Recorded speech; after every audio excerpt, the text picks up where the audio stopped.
JD 500 milligram ট্যাবলেটের উপকারিতা। ব্যাকটেরিয়ার সংক্রমণের চিকিৎসা। JD 500 ট্যাবলেট হল একটি অ্যান্টিবায়োটিক ওষুধ যা ব্যাকটেরিয়া দ্বারা সৃষ্ট বিভিন্ন সংক্রমণের চিকিৎসার জন্য ব্যবহার করা যেতে পারে। এর মধ্যে রয়েছে বুকের সংক্রমণ যেমন নিউমোনিয়া, কান, নাক এবং গলা এবং নাকের সংক্রমণ যেমন সাইনাস সংক্রমণ, রক্ত, মস্তিষ্ক, ফুসফুস, হাড়, জয়েন্ট, মূত্রনালীর, জ্বর, পাকস্থলী এবং অন্ত্রের সংক্রমণ। এটি যৌনবাহিত রোগের চিকিৎসার জন্য ব্যবহার করা যেতে পারে।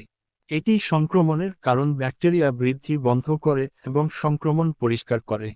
যতক্ষণ ডাক্তার দ্বারা নির্দেশিত ততক্ষণ এটি গ্রহণ করুন এবং ডোজ এড়িয়ে যাওয়া এড়িয়ে চলুন। এটি নিশ্চিত করবে যে সমস্ত ব্যাকটেরিয়া মারা গেছে এবং তারা প্রতিরোধী হয়ে উঠবে না। JD 500 ট্যাবলেটের পার্শ্বপ্রতিক্রিয়া। বেশিরভাগ পার্শ্বপ্রতিক্রিয়ার জন্য কোনো চিকিৎসার প্রয়োজন হয় না।